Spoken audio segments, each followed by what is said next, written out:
Nesse terceiro vídeo da série sobre cistos ovarianos, nós abordaremos então o câncer de ovário, que é um assunto tão doloroso, já que 75% dos cânceres de ovário são diagnosticados em estágios avançados, pois é um câncer que cresce silenciosamente. Olá, eu sou a doutora Núbia. Sabemos que a maior parte dos cânceres de ovário incide em mulheres entre os 40 e 60 anos de idade, principalmente em mulheres na pós-menopausa. Nós sabemos também que o câncer de ovário não é uma única doença, mas na verdade é um aglomerado de doenças com comportamentos biológicos diferentes e agressividades também diferentes, e também que se originam de células distintas. Bom, dentre os principais tipos de câncer de ovário, a gente pode citar o cistoadenocarcinoma seroso, que é o mais comum, perfazendo um total de 75% a 80% dos cânceres de ovário, o cistoadenocarcinoma mucinoso, o carcinoma endometrioide, que se relaciona com a endometriose em 10% a 20% dos casos, e em pacientes abaixo de 20 anos e em crianças, a gente tem como mais comuns o digerminoma e o teratoma imaturo. E nós podemos nos perguntar quais são os principais fatores de risco para uma paciente ter o câncer de ovário. Em primeiro lugar, nós já falamos a idade. Pacientes acima de 60 anos têm uma maior chance de desenvolver o câncer de ovário. Em segundo lugar, uma história familiar forte para câncer de ovário, ou seja, pacientes que têm mãe, irmã ou tia com câncer de ovário. Essas pacientes também têm uma maior chance de desenvolver essa doença. Em terceiro lugar, as pacientes que apresentam câncer de mama e têm mutações nos genes BRCA1 e BRCA2, que são genes que favorecem também o aparecimento do câncer de ovário.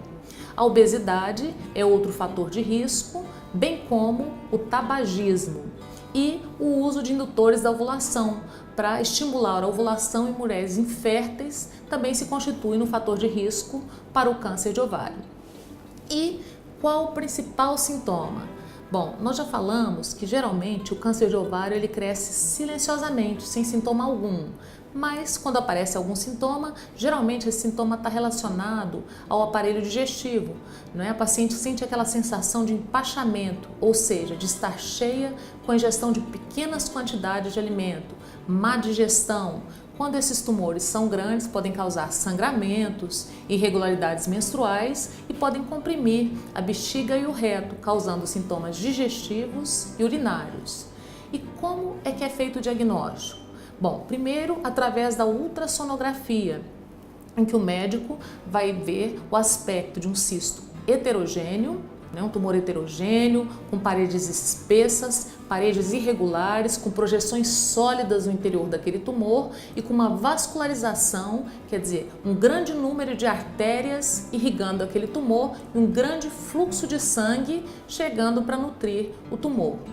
Esse exame, então, é chamado ultrassonografia com Doppler fluxometria, que estuda os vasos que vão nutrir o tumor. O segundo método é a dosagem dos marcadores tumorais no sangue. Dentre os principais marcadores tumorais, a gente tem o CA-125, o CA-19.9, a alfa-fetoproteína, a gonadotrofina coriônica e o LDH. O mais conhecido destes é o CA-125, mas a gente deve prestar atenção, porque o CA-125 ele pode dar negativo em até 20% das pacientes com câncer de ovário e ele pode dar positivo em várias patologias benignas, como diverticulite, como infecções ginecológicas, no caso da cirrose, pancreatite, várias outras infecções. Então ele não é um marcador completamente preciso para o carcinoma de ovário. Ele é importante principalmente para o acompanhamento da doença e principalmente para o cistoadenoma seroso. No caso do mucinoso, a gente tem o CA-19.9.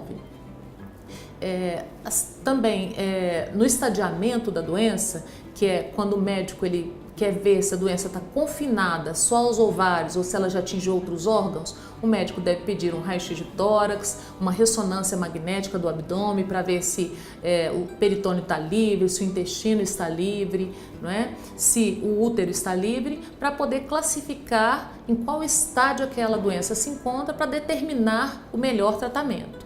Geralmente o tratamento é cirúrgico, com a retirada do útero, dos ovários, do omento, que é uma gordura que reveste ali o abdômen, com uma limpeza dos linfonodos que estão infiltrados pelo câncer e também quimioterapia ou radioterapia se for necessário.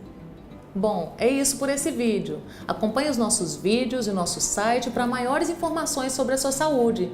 Se gostou, deixe um like e não se esqueça de ativar o sininho para receber notificações sobre vídeos novos, ok?